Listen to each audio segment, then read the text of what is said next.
Olá, boa tarde. Você que acompanha o programa Panorama Amazônico aqui na sua TV Grão-Pará, canal 14 HD, assim como no canal 503 da URM Cabo e no canal 182 da NET TV, nós começamos o trabalho deste domingo aqui no SEBRAE, um órgão de apoio às pequenas empresas da nossa região. E o nosso trabalho terá também o quadro Parabólica Amazônica com várias notícias diversificadas. Nós teremos também o Veraneio 2016, então nós teremos dica para você. Nós teremos os quadros Qualidade de Vida com a nossa nutricionista Tayana Albuquerque, Psicologia ao seu alcance com a psicóloga Silvia Vasconcelos, Farmacêutica em Casa com o farmacêutico e professor universitário Patrick Cruz de Souza, Abragete na Amazônia, apresentado pela presidente da Abragete Pará, jornalista Isa Arnu, que por sinal, no próximo domingo, trará uma entrevista exclusiva com o superintendente do SEBRAE, Fabrício Guaglianoni, que ele fará um retrospecto das ações deste órgão na nossa região. Teremos também agropecuária na Amazônia, uma entrevista com o engenheiro agrônomo Manuel Moura. E muitas novidades. Não saia daí que nós já estamos no ar.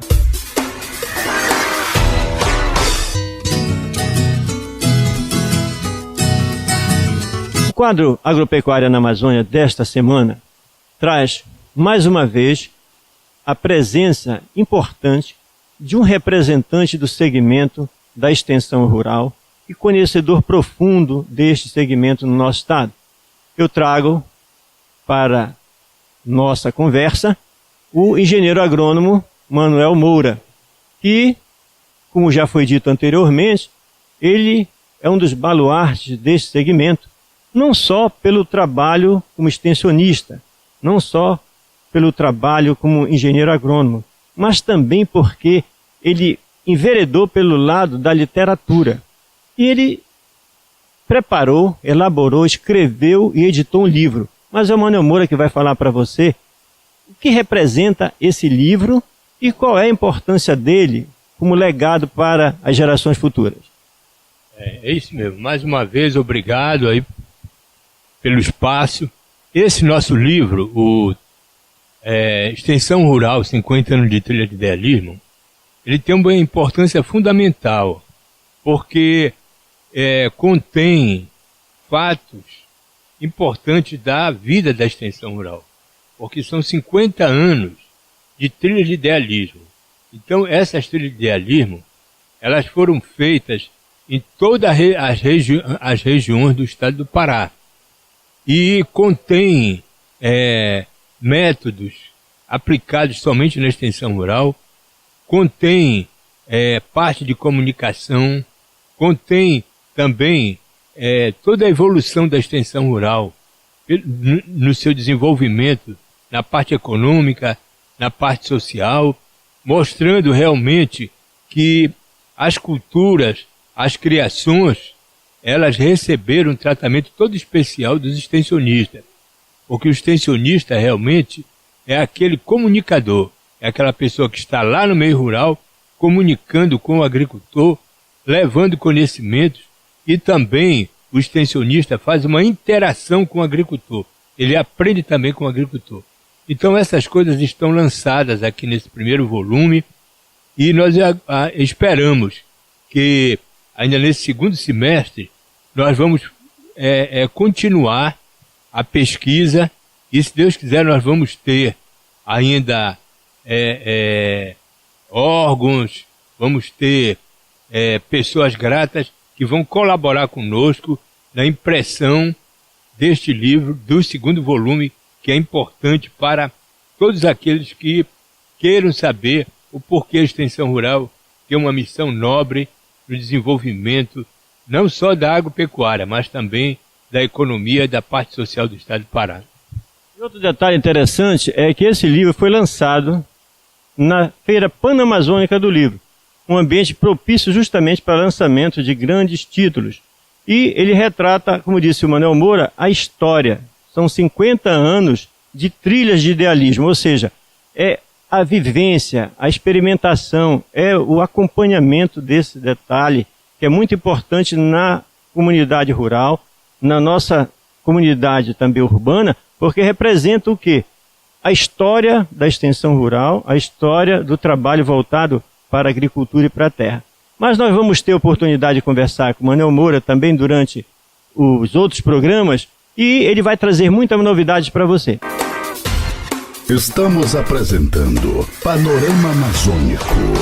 Atenção jornalistas do Pará, da Amazônia, do Brasil e do mundo. O terceiro prêmio de jornalismo de turismo, Joaquim Marques do Reis, aguarda por vocês. Com o patrocínio do Banpará, prêmios em dinheiro serão ofertados aos vencedores nas diversas categorias inclusas no prêmio, que este ano terá novidade quanto à categoria #MeuBemPará. Não perca tempo. Entre no site www.premiodejornalismo.pa.gov.br e habilite-se a ser um dos vencedores. Promoção Abrajet Pará em parceria com o Governo do Estado, por meio da Setur e Secom. Inscrições até o dia 31 de julho. Panorama Amazônico está de volta.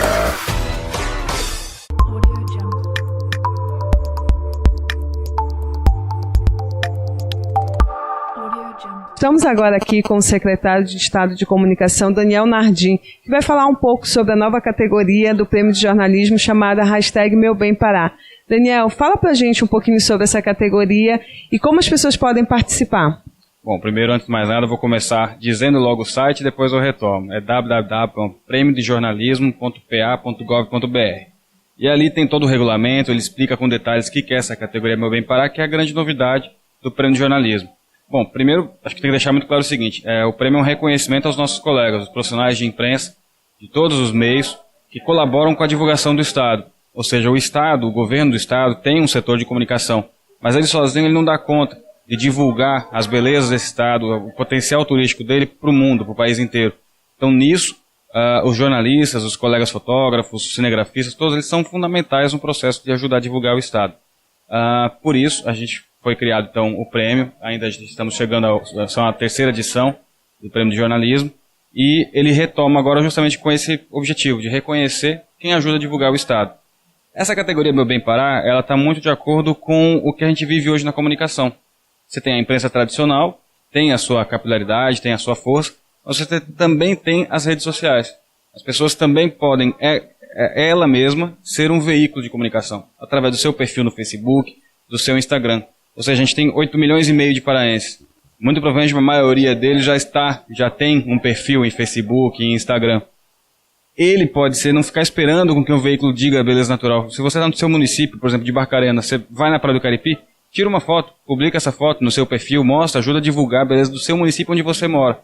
E o MeuBemPará é a hashtag MeuBemPará, que os internautas costumam utilizar, específica para o Instagram.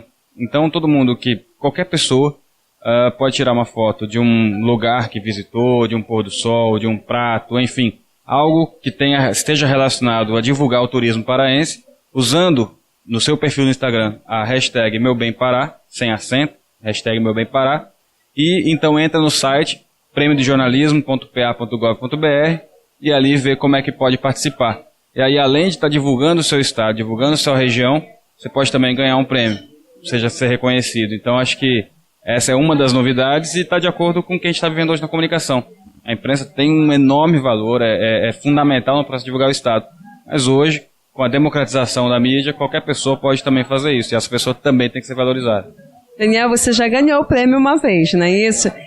Foi uma vez, você lembra, acho que foi na primeira edição que você ganhou o prêmio de jornalismo. Então esse prêmio ele é importante, né? E hoje você é secretário, você... Entrando nessa parceria, você reconhece e valoriza esse prêmio, não é isso? Não, claro. Em 2006 eu fiquei, na verdade, em segundo lugar, se não me engano, com a cobertura que o Portal RM fez com os Jogos Indígenas. E tive como editora Tati Fleury, então ela dividiu comigo o prêmio. E foi um estímulo e assim, foi uma aposta. Na redação se discutiu, vamos cobrir Jogos Indígenas e tal. Mandou, então eu fui, fiz uma cobertura com texto, com fotos, e a gente acabou sendo reconhecido. Então, quando teve a edição seguinte dos Jogos Indígenas, foi uma briga na redação quem iria cobrir, porque cobrindo os Jogos Indígenas você poderia, não só, enfim, todo mundo viu o quanto era legal aquilo, o quanto era bonito, o quanto era cultural, mas também a chance de, você vai cobrir uma coisa tão bacana, tão diferente, e ainda pode ganhar um prêmio depois. Então todo mundo queria participar. Então, isso, na época, a gente viveu um pouquinho disso, e hoje a gente como gestor, a gente percebe o seguinte, quanto que o prêmio, ele incentiva o jornalista não só a fazer as matérias, mas voltar, né? E cria um ciclo virtuoso mesmo de divulgação do Estado. Acho que isso é muito legal. Tive a oportunidade de participar, acabei ficando em segundo lugar, mas o principal, a experiência com o prêmio me mostrou o quanto ele é importante. Então, não fique de fora, viu? Até o dia 31 de julho as inscrições estão abertas no site www.premiodejornalismo.pa.gov.br. Lembrando que são mais de R$135 mil em prêmios. Vá lá e se inscreva, corra!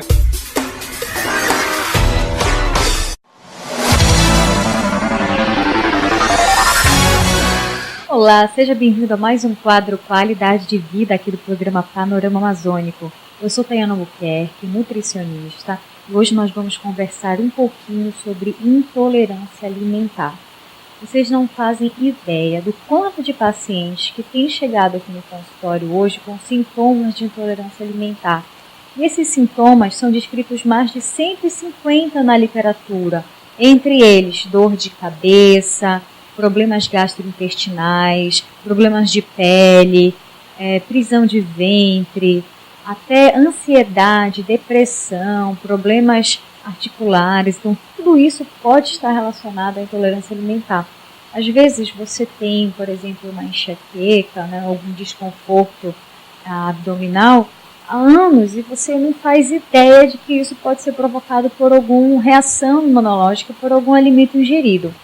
O que acontece é o seguinte, às vezes algumas proteínas, as proteínas de alguns alimentos, elas podem ser reconhecidas pelo nosso organismo como substâncias estranhas.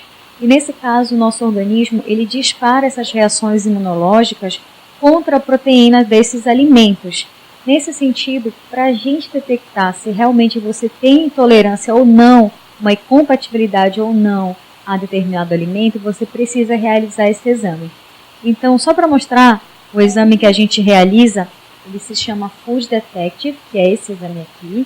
Então, esse exame, gente, a gente coleta uma gotinha de sangue do seu dedo e com isso, em 1 hora, a gente obtém um resultado, faz umas reações dentro do consultório mesmo, a gente obtém um resultado para em torno de 49 alimentos. Dá para fazer até para 200 alimentos, mas você pode começar fazendo um teste de intolerância para 49 alimentos, porque já abrange o grupo, alimentos de cada grupo alimentar. Nesse sentido, a gente consegue verificar o que realmente você pode consumir, o que realmente o seu organismo tolera ou não.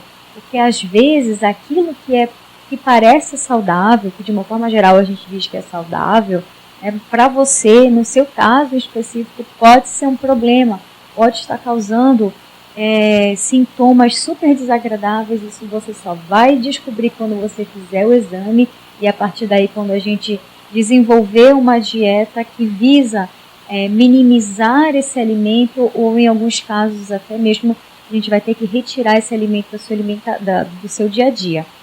Bem, se você quiser saber mais detalhes sobre esse exame, entra lá no meu site tayanabuquerque.com.br. Você também pode me seguir nas redes sociais, no meu Facebook, Tayana Nutri, no meu Instagram também, Tayana Nutri.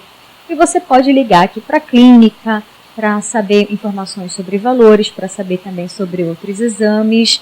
Só lembrando que esse é um exame que vale a pena você fazer, porque realmente a gente se livrar de um sintoma desagradável não tem nada melhor, né, para a nossa saúde. Então, se você quiser saber mais novidades, entra lá no meu site. Bem, eu espero você no próximo programa com muito mais novidades sobre bem-estar, saúde e qualidade de vida, tá bom? Até lá!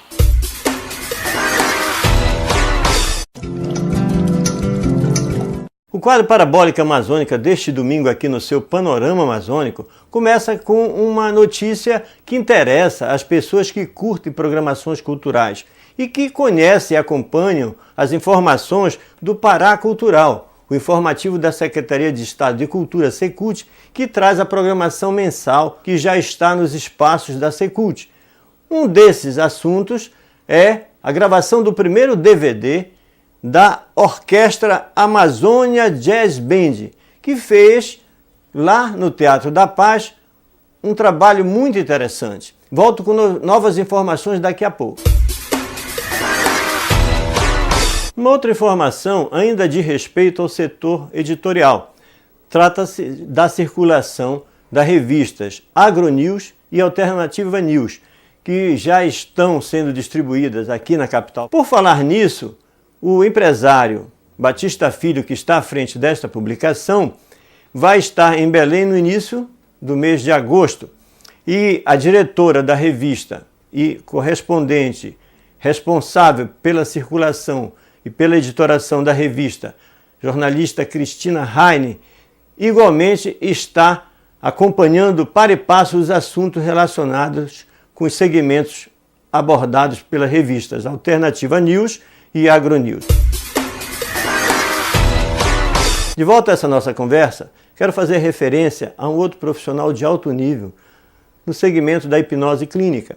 Assim como eu falei nos programas anteriores do Dr. Francisco Brabo, que inclusive recentemente promoveu no auditório da Unimed um curso desse segmento, hipnose clínica, eu quero falar sobre um outro profissional, Alessandro Marcondes Della Casa, que tem um consultório na Rua Diogo Moya 160, no bairro do Marizal. Então ele desenvolve um trabalho como hipnoterapeuta e como psicanalista, também atendendo aos seus pacientes com muitas novidades, com muitas inovações. Futuramente nós traremos aqui o Dr. Alessandro Marcondes Della Casa para uma entrevista.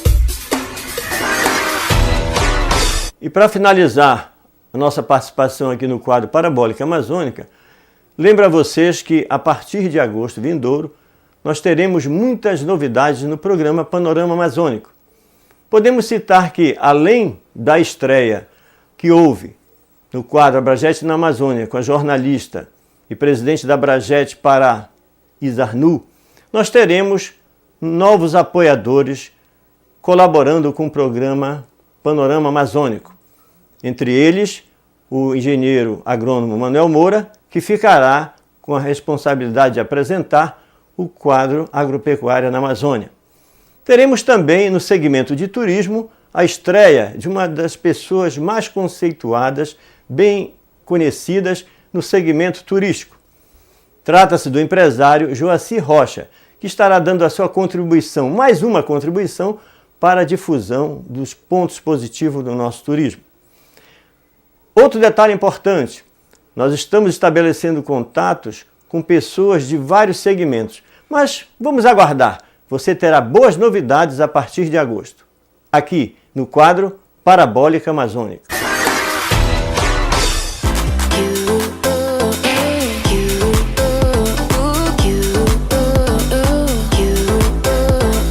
E o veraneio deste ano chega ao seu pique maior, exatamente quando os balneários, quando os municípios paraenses, onde tem atrações turísticas, já vivem aquele frenesi das pessoas buscando o melhor lugar para serem atendidos, as melhores acomodações, para desfrutar dos momentos de prazer, de lazer, junto com as suas famílias. Mas o detalhe interessante, nós trazemos aqui algumas dicas para aqueles que vão para a orla, aqueles que vão estar na praia. Então, a Polícia Militar, assim como as autoridades responsáveis pela segurança, dizem e dão algumas dicas. Ao passear na praia, tome alguns cuidados, como, assim como você faz com as crianças, faça com os idosos, para que eles levem também uma identificação de telefone de contato. Nos quiosques, nos bares, onde você estiver sendo atendido, nunca deixe celulares e demais objetos de valor sobre as mesas. Evite levar dinheiro, muito dinheiro, porque os quiosques, os bares já aceitam cartões de crédito. Respeite as placas de sinalização na praia e cuidados com as crianças e adolescentes, principalmente quando estiverem na orla marítima. Outro detalhe importante é orientar as crianças para que, caso se percam, não procurem ficar correndo de um lado para outro. Busque apoio de um policial militar ou de um guarda-vidas. E se for de bicicleta, procure deixá-la em lugar apropriado e seguro. Evite ostentar objetos de valor, como joias e eletrônicos.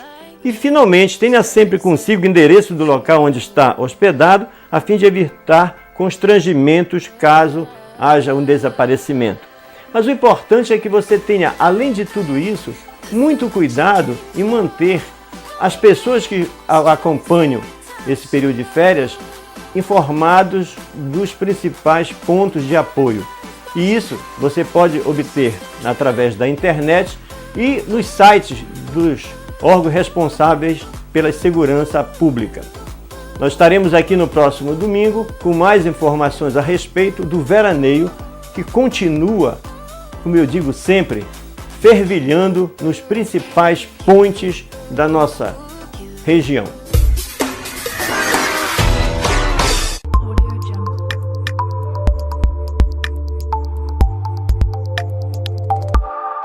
Boa tarde, meus amigos do Panorama Amazônico. Eu, Silvia Vasconcelos, psicóloga clínica, venho hoje responder um questionamento da Camila. A Camila me fez a seguinte questão: Silvia, eu não consigo ficar sozinha. Eu sempre me coloco em uma relação atrás da outra.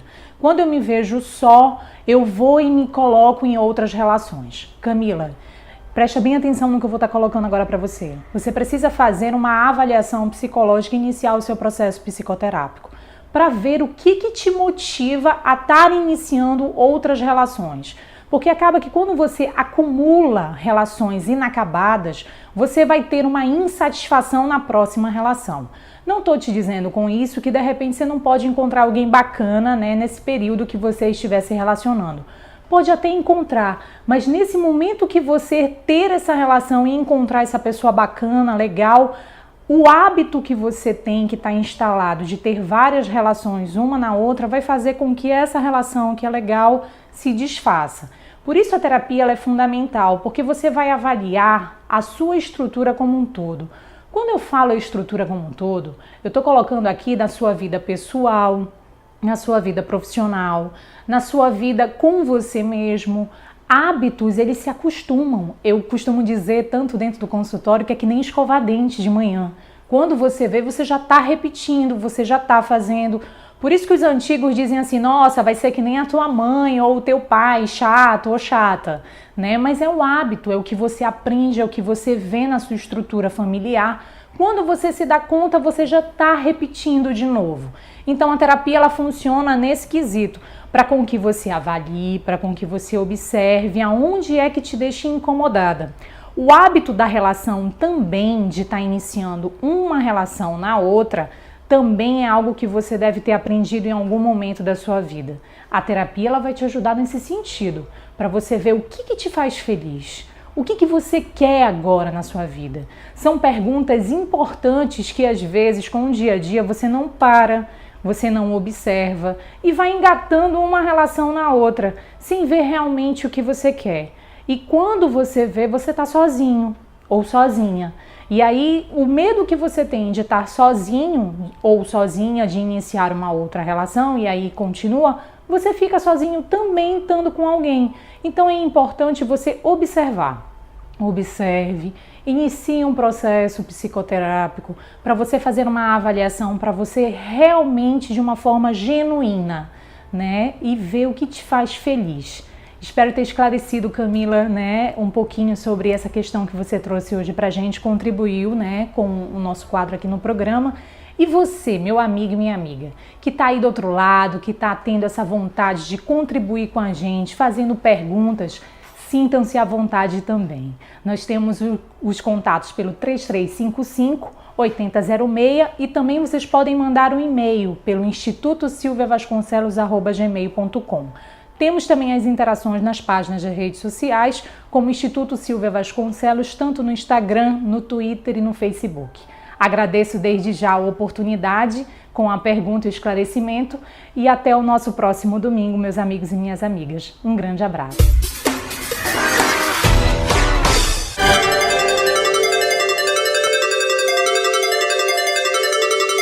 Boa tarde a todos, eu sou o Patrick Cruz de Souza, farmacêutico e professor universitário. E no quadro Farmacêutico em Casa hoje, eu vou falar um pouco da atuação clínica do farmacêutico. Muita gente tem me perguntado sobre o que é o farmacêutico clínico, professor Patrick. E aí, nessa oportunidade, eu queria falar um pouco para vocês o que é a atuação clínica do farmacêutico.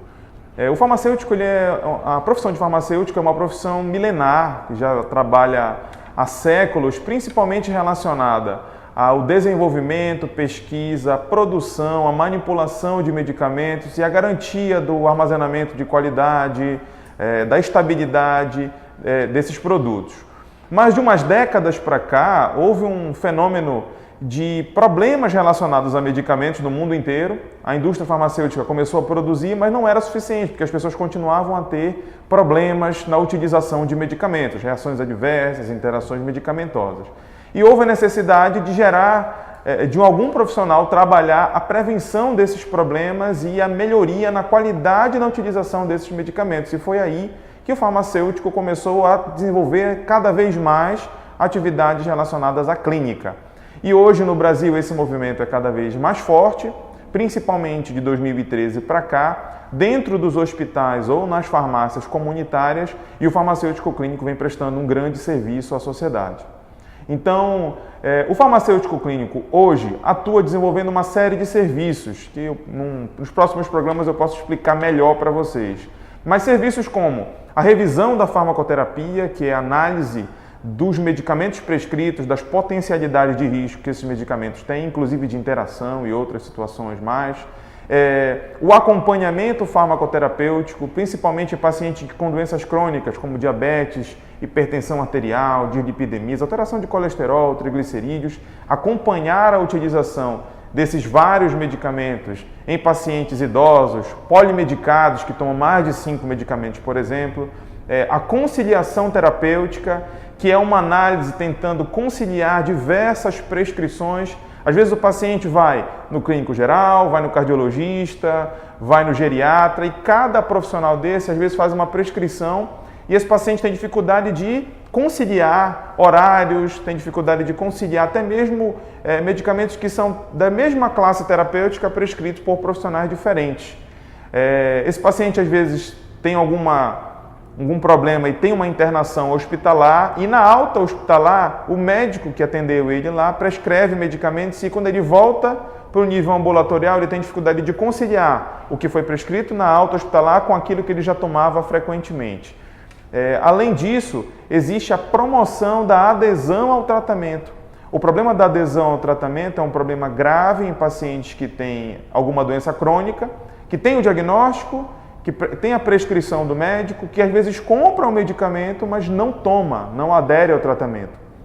Isso é um problema muito grave, porque essa doença sem controle, ela em poucos anos pode levar a agravos maiores, problemas, internações. Então, é nesse foco principal, claro, existem outras formas de atuação do farmacêutico clínico, mas é nesse foco principal que esse profissional vem fazendo a diferença e vem atendendo a uma demanda da sociedade.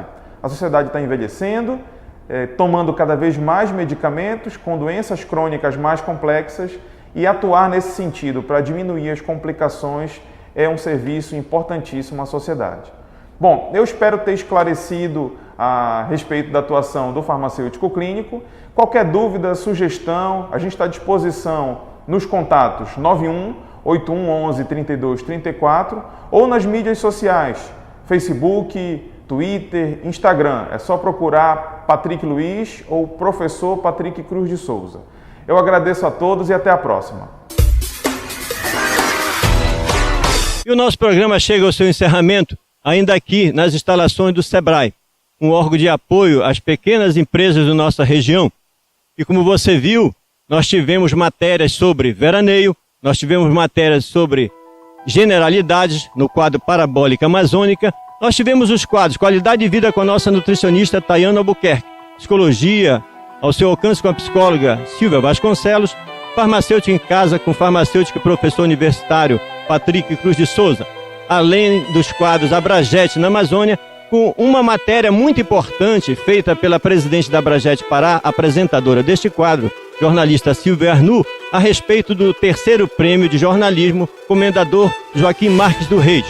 E não esqueçam que no próximo domingo nós teremos uma entrevista no quadro Abragete na Amazônia com o superintendente aqui do SEBRAE, Fabrício Guaglianoni, feita pela nossa apresentadora do quadro Abragete na Amazônia. Houve também matéria sobre agropecuária, uma entrevista com o engenheiro agrônomo Manuel Moura e muitas novidades. Nós esperamos que você tenha gostado desse trabalho.